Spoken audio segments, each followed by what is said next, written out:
At the end of this chapter, Zoro says, "I like this geezer," referring to Jarul because of his speech. Harley then says, "I bet you do, because 300 years ago, Jarul was known as the strongest being to ever hail from these waters." What? Jarul the Mountain Beard? Him? I get it, dude. He's 408 years old right now. So, of course, he's not in his prime. But it's just kind of hard to imagine, dude. You're telling me that Jarul was that guy back then? He was the strongest being? I like it. I do love myself some good old Jarul gas. Hey, go back. During the Elbaph flashback, I was expecting him to look good during the King Harold fight even. So, now that Harley has hyped him up to hell and back, essentially, I am looking forward to next chapter. How will Jarul perform against Dory, Brogy, and Emu? I hope he looks good. But yeah, with that now out of the way, guys, welcome back into One Piece chapter 1172. It's been quite some time since we were last in the Sun Realm of Elbaph. In fact, it's been so long that Oda decided to take a step back and just give us the 411 on what's happening here in Elbaph. He tells us about the situation, the kids, Saul, the Straw Hat Pirates, the Nightmare Monsters, Domi Reversi, and so much more. Of course, most of it is relatively used information. We already know all about it, but at least we got brand new images to accompany it. So when it comes to recap chapters, I usually take them on the chin. If you guys know me, I kind of just go with the flow. And I don't mind that a lot of this chapter is just a retelling of prior events. For me, as long as we get new images, that's all I really care about, you know? It could be much worse. I've seen recaps that would chew this up and spit it out like Tuesday hamburgers, brother. So, getting into the chapter, we will tackle this chronologically, minus the Jarul stuff. So, we see that Scopper and the gang are making their way up via the lift. Funny enough, I really thought that Scopper, Sanji, and Chopper were going to just go up on their own and save the kids right away. But it looks like Sanji simply skywalked Scopper and Chopper to the lift. It kind of seemed needless now that I think about it, but it is what it is. Maybe the lift was just already taking off and Sanji said, "Hey, let me just get you guys up there real quick." But that's good, because Scopper does get the chance to finally tell everybody what's happening. Because of course, ever since the God Knights showed up, Zoro, Sanji, and the gang, they were all downstairs more or less. So yes, they do not know what's going on. So Scopper tells him about it. He says, "Hey, there's 3 God Knights currently on the island. One of them has really strange arrow abilities. The other one is an old friend of mine, Saint Somers. He has the Thorn no Mi, and essentially, you can't really touch the kids or else you will get pricked by his thorns, and you also can't take the kids out of their line because the kids will get pricked. As far as the kids go, they're trying to use them as living shields to get Elbaph to bend the knee. The minute they hit the ship, that is their win condition. There's also another God Knight that I haven't seen yet, but he must have the ability to bring nightmares out of people's imaginations because of the monsters I saw up there as well." I love how Scopper more or less knows about how the God Knights function. It's kind of fun. But of course, he knows nothing about Gunko or Killingham because I'm assuming they are just new God Knights. Back during God Valley, Gunko was simply God Steel. We don't really know when Gunko got promoted to God Knight, so it seems like she must have not been a part of any of the missions where they try to take Shanks back. And the same could be said for Killingham as well because Scopper doesn't really know too much about him. Scopper says that the quickest way to end this whole ordeal is to take down the 3 main ability users. Which makes sense, right? Gunko is walking the kids with their arrows, Somers is protecting them, and Killingham is spawning an entire nightmare army because the kids are sleepwalking. You really do have to take all 3 of them down. You could argue that you don't have to beat Killingham, really. As long as you beat Gunko and Somers, the kids will be saved, and then the nightmares will eventually just stop naturally, if you can really put them down. So yeah, that is kind of the order of striking right now. I think the first person you have to beat, in my opinion, would be Gunko to stop the kids in their track, and then Somers to free the kids, and then last but not least, Killingham. Of course, I'm sure they're going to tackle this in a completely different order, but That would just be my strategy if I was playing League of Legends or something, right? Okay, guys, focus down on the ADC, and then we're gonna get the support, and then go after the tank. That's the game plan, y'all. So, when they make it up to the Sun Realm, we do get something kind of interesting. I've seen people pointing this out, and I agree. You know, hey, I have not really been on board the Nidhogg train.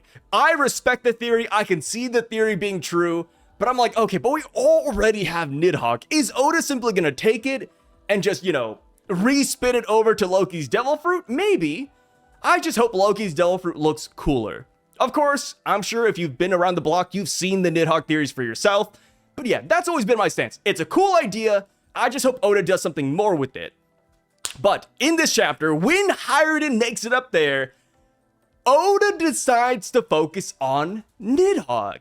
We have a panel of Nidhogg fighting this skeleton nightmare monster. I don't think it's fighting it. I think they're simply just going different ways. And then we get a close-up shot of Nidhogg. And Harley is like, oh. And it's like, wait a minute. What's going on here? Is it because Nidhogg reminds him of his brother? Or is that just the biggest and scariest monster up there? For all we know, that could also just be Hiruden's nightmare. You know, deep down, Hiruden is also just scared of Nidhogg. I'm not too sure, man. And the thing is with Nidhogg, is that one of the main selling points was that it was called the Lightning Dragon Nidhogg. And because Loki had lightning powers, people were like, oh, like, there we go. You know, Oda specifically made Nidhogg in Elbaph a lightning dragon, which typically isn't the case in Norse mythology because Loki has lightning powers. But of course, because of Ragnir, it kind of just discombobulated that whole notion. But here we have it. Like, the minute we get pulled out of the Nidhogg theory, Oda puts us back in. So I'm not too sure. Of course, when you go back to Loki's silhouette during the King Herald fight, it just looked like a dragon in general. So maybe that's why Harley looks at this dragon and he just has flashbacks of his brother. I think that's more plausible. I still do not think it's Nidhogg specifically. I think it's a dragon, but it's not Nidhogg. I know, I put my foot down on that one. I'm sorry, guys. If I'm wrong, I'm wrong. But that's just how I feel right now. So, while they're up here, they see all these monsters just going crazy. We got a couple of new monsters as well. There's like a naked giant? Why is there a naked giant jumping around? That's what that is, right? Like, we have the basilisk on the right, the cool knight on the bottom right, and then in the middle, we just got like a naked dude just doing what seems to be like the reverse Nika dance. That's kind of scary. Let me get like a better look at that. What the hell is that thing? Yeah, it's scary, but I wouldn't want that either. Maybe that's my nightmare, dude. Maybe that's my nightmare. You know, forget the dragon, forget the skeletons. Yeah, don't give me that naked guy. So, of course, because this whole scene is so surreal, they're just taken aback. But this is when Kashi, the giant from Mina's lobby, one of the men who held down Saint Venus, shows up, and he's like, guys, Hiruden, is that you? All right, let me tell you everything that's happened while you guys were gone. Thanks, man. It's funny because Scopper comes in with the recap in the beginning about the God Knights, and then we get up here, and then Kashi gives us more of a recap. He's like, all right, let me give you the 411. So I actually found this pretty nice because Kashi actually gives us a map of Elbaph and more or less tells us where everybody's at. But before he's able to do this, of course, we have a couple of people just running off right away. You know, they're like, hey, Kashi, we don't have time for this map, brother. We gotta go save the kids ASAP. And the 3 people who left right away to go save the kids. It's pretty interesting. But first up, we got Roto. Roto takes the initiative and he sprints off. And it's because Bjorn is his little brother. Not shocking. Of course, we had no inclinations of this beforehand. But the reason I say it's not shocking is because Bjorn, if you recall, was the coward of the group. Of course, they're kids. We're not expecting too much out of them, right? Look at Ranju, for God's sake. But Bjorn specifically said, hey, you know, I'd be fine if I was the only one who was saved here. And it's like, okay, cool one, Bjorn. And then, of course, because he was so cowardly, the other kids were also making fun of him. So that being Roto's brother, I think kind of fits. And I think they kind of have the same hairstyle as well, where his hair kind of comes down a little bit. So, you know, give it like 200 years, he'll probably look just like Roto, but with blonde hair instead of black hair, of course. So two people who run with Roto is surprisingly Gerd. Gerd and Goldberg run off too. And I wonder if that's because they simply see Roto as a true Nakama and they want to help him save his little brother, or if it's because they simply want to save all the kids from the school. Of course, both of those could be true at the same time. It's not mutually exclusive. But yeah, it is nice to see some camaraderie there. But with that being said, I still think they're all gonna get folded by St. Summers, unfortunately. You know, when I just think about anybody fighting the God Knights other than Loki, Hiruden, and the Straw Hats, it's like, dude, I don't think they're gonna last. Yeah. I mean, they don't have Conqueror's Hockey.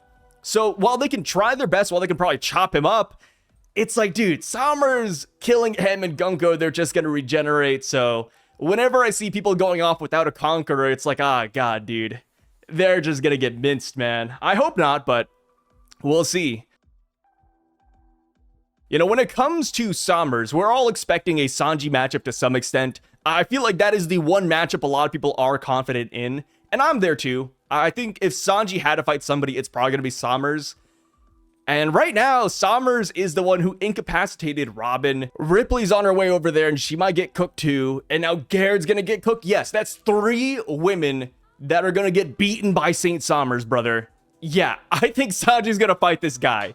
And you can also throw Nami in there too, because I'm sure he had something to do with that. But, you know, it was mainly Gunko who wrapped up Nami. But if there's thorns around Nami, then yeah, you know, Sanji's gonna cook this guy. So we go down, and Sanji ends up inquiring about where the school's at, because that is where he suspects Nami and Robin are. That's a really good guess. So Kashi, in response, gives us the detailed Elbaph map. And brother, I absolutely love this. I love seeing where everybody's at currently. I love seeing what direction they're going, and etc. I think this is a beautiful map. But it is missing 3 main things. The first one is the God Knights. I really wish we got to see where the God Knights are on this map, because that would tell us, you know, who they'd run into first. Is Summers actually still with the kids? Is he closer to Nami and Robin? We don't know. And then Killingham. Where's he at? Last we saw, Killingham was at the school and library. But then he turned into his hybrid form, and then he sprinted off with the nightmare monsters. Is he in the forest? Is he still nearby the school and library? And then there's Gunko-Emu. They were last seen with Dorian Brogy, but are they still there? Are they hanging out? I have no idea. That's something I wish this map had. That's number 1. Number 2 is Frankie. Frankie is MIA. Last we saw, he was with Ripley. Last we saw, he did want to save the kids. But we haven't seen Frankie in a panel in quite some time. And then even in this chapter, when we see Ripley running forward, Frankie's not there. The map has no Frankie whatsoever. So it's like, wait a minute. Where is he? You know, where is Frankie going? Is he still going to save the kids? Or is he on his way to save the Straw Hats? Not too sure. And then, of course, the last thing on this map I would have loved to see is simply Bonnie and Lilith. Yes, Lilith isn't exactly a fighter. We can kind of ignore her. But Bonnie is a fighter. Bonnie has the ability to turn into Gear 5th. Brother, we could definitely use more Nikas here on this island. And going back to Hiruden's line of Jarul being the strongest warrior to ever grace this planet 300 years ago, dude, Bonnie could de-age Jarul to his prime fighting form. And don't get me started on Bonnie's awakening. If Bonnie can awaken, theoretically, she could turn a lot of people into Gear 5th forms as well. I doubt she has the stamina for that, but it is possible, brother. So I would love to see where Bonnie's at as well. Of course, you could say that she was with Frankie and Ripley last we saw, but we don't see her in this chapter, and we haven't seen her in quite some time. So yes, Bonnie and Frankie, I think, are the 2 wild cards here when it comes to Elbaph. And then, of course, the God Knights, but they're like also the main villain, so I don't want to count them. So on this map, we kind of get a nice layout on where everything's at. And some things kind of did surprise me. I didn't realize how far the kids have actually gotten away from the Straw Hats. On the far right, of course, we do have the library and school, and then we got Saul, the Straw Hat Pirates, big gap, then we have the kids, and the Western Village, plus the port with the ship, in which the God Knights are trying to flee on. And then, right above the kids, in the forest, we have the Nightmare Monsters, plus Dory and Brogy, and we have Ripley and the gang. Ripley actually hanging out with Oimo.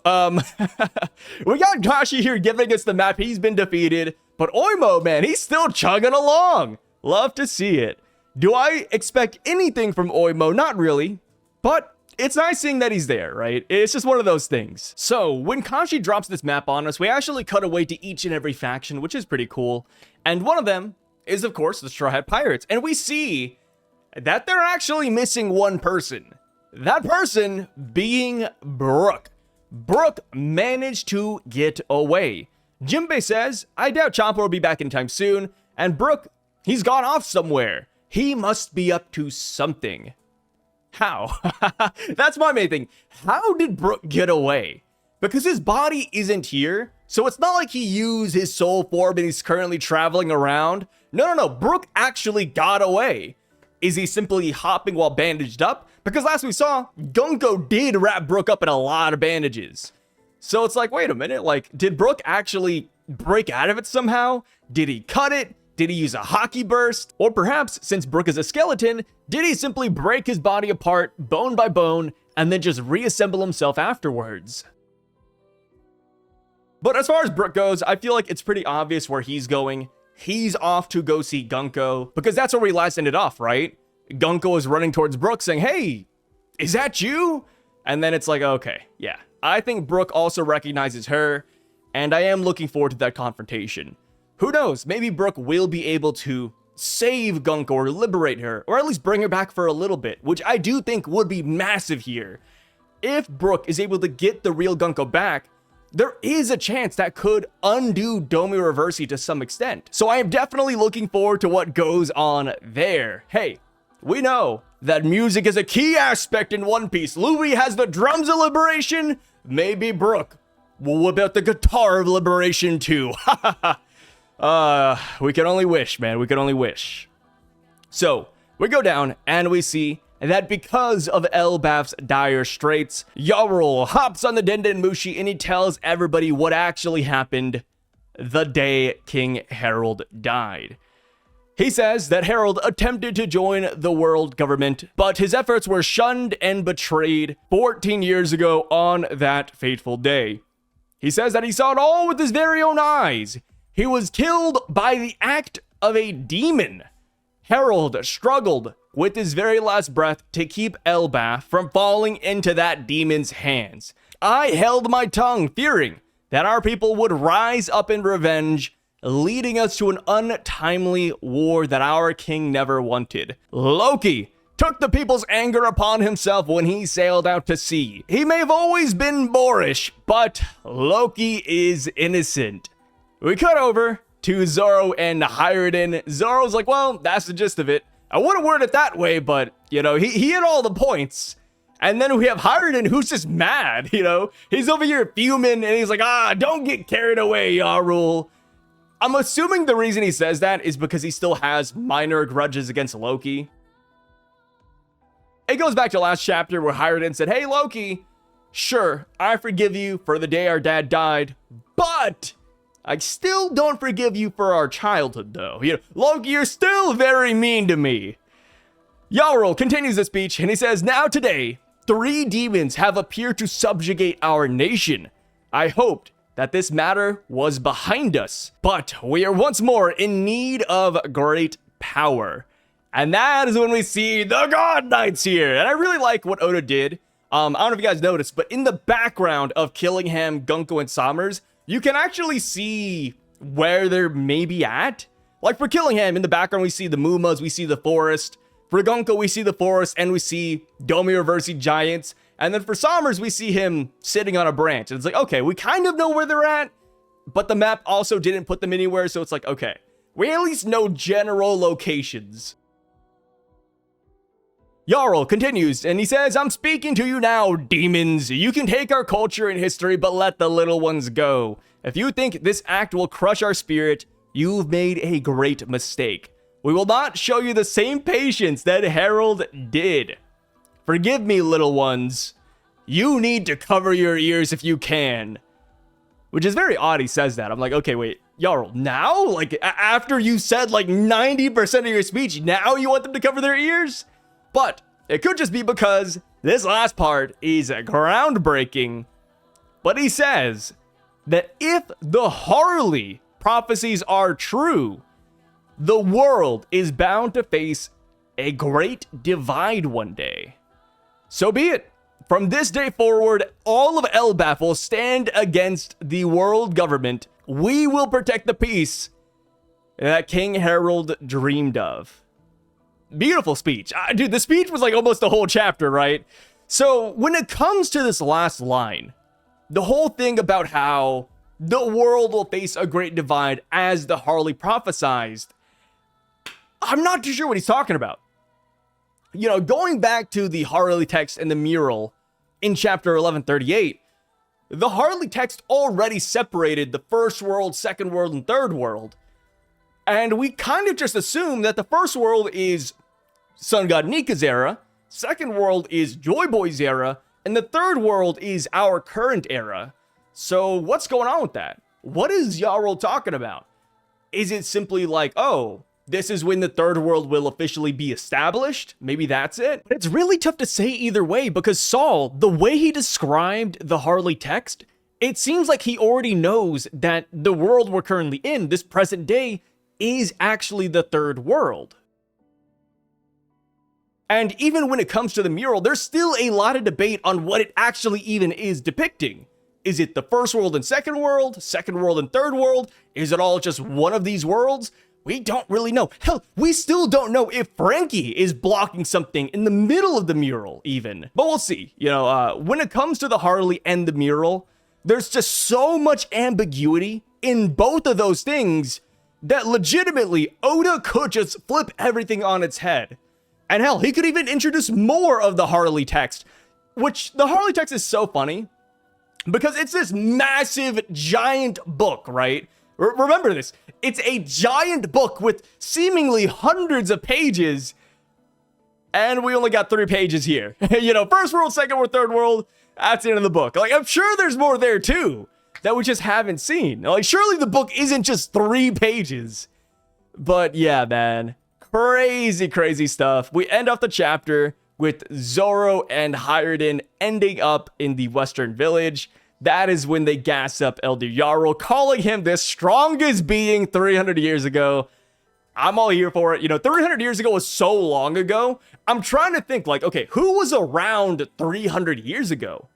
We don't really have any characters. So yeah, I guess we could just realistically give that W to Jarl, saying, yeah, you know, he was the strongest guy out there, man. He was the King Herald of the past. He was as strong as Kaido, man. Nobody could stand up to Jarl, which if we're saying Jarl is getting that much gas, we also, in a way, have to give that same respect to Yorul, the guy that got killed by Big Mom. Because when it comes to these brothers, Yorul, Dori, Brogy, Oimo, Kashi, at least for them, they've all relatively been around the same strength level. So Yorul must have also been an absolute monster 300 years ago. So yeah, this chapter ends with Zoro looking at Dori and Brogy, and he says that he has a plan. What's the plan? You know, when it comes to Zoro, I'm like, okay, what's the plan? Is it actually going to be something smart? Or is it going to be just a, hey, let's cut them up kind of deal? Because in that final panel, Zoro does unsheath his blade. He's getting ready to fight. So it's like, wait, is his plan going to be to cut them up? You know, and it's funny because going back to it, to Zoro's previous plans, people are like, oh, you know, in Alabasta, Zoro came up with the X on the arm. That's genius. It's like, okay, but that was also in Alabasta, right? Think about the plan right before that, when Dori and Brogy were getting killed and they were stuck in a candle. Zoro said, hey, my plan is to cut off my legs, dude. And then go over to Dressrosa. In Dressrosa, Zoro came up with 5 plans to defeat Pika and to save Dressrosa. The plan he went with in the end was to simply cut Pika. I don't know, dude. I don't know. Like, when it comes to this plan, it could either be something that defeats Domi Reversi, or it's gonna be Zoro just beating ass.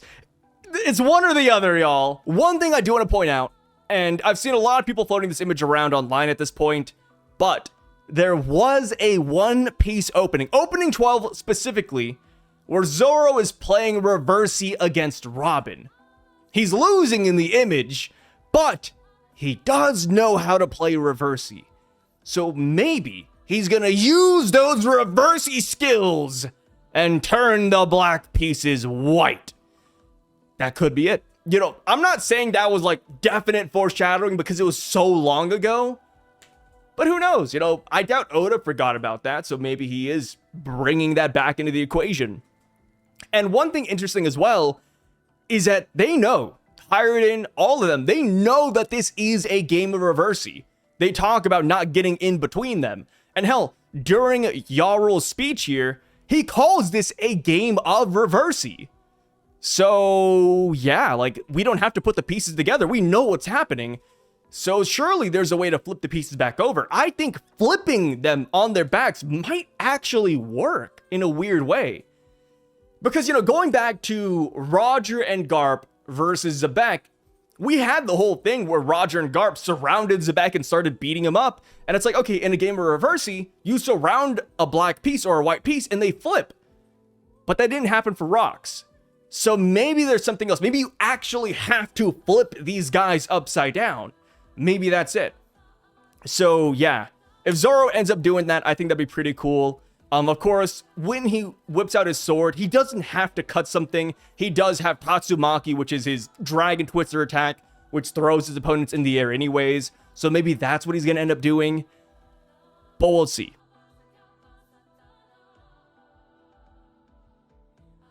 I have faith in Zoro. If he says he has a plan, whether it's just beating them up or beating Domi Reversi, I believe in him, brother. So now, the last thing I do want to bring up is Usopp. This is his arc, you know, believe it or not, despite everybody amongst the Straw Hats getting a really nice time in the spotlight and still getting it, we gotta remember that at the end of the day, this is the island that Usopp adores, the island that Usopp admires, and I'm still expecting him to do something. Hell, this chapter was actually titled after Usopp. Chapter is titled, Elbaf I Admire. Usopp says that twice in this chapter. We need to free him, man. Sanji, guys, we need to free Usopp so he can put in some work. Unfortunately, we do not see Luffy or Loki in this chapter. They're MIA, which is kind of crazy. Because Loki and Luffy were going to head up to the Sun Realm after beating the Draugr. Brother, the Draugr died in one hit. Where are they? Like, we had time for Zoro to make it to the Western Village. Imagine. They were on the lift, made it all the way up to the Sun Realm, saw what was happening, got the 411, and then they made it all the way to the Western Village. And Luffy and Loki are nowhere to be seen. What's going on? Loki said he could fly dash jump last chapter. Is he doing it slowly? Is he doing like multiple jumps in the sky? I don't know, dude. You know, it is odd that they're not here yet. But maybe they're just waiting for that hero's entrance. They're going to show up when we least expect it. And we're going to get some kind of silly explanation. Like, oh, Luffy and Loki, they got distracted because they saw a bear in the woods. Oh, Luffy and Loki, they actually saw a campfire and sat down for a little bit. I don't know, brother. Your guess is as good as mine as to what happened to them. But with that being said, y'all, I'm gonna go ahead and call it here. Thank you so much for watching this video. I really freaking appreciate it. You guys stay safe, take care, and I'll see you all next week because there is no break. Peace out, guys.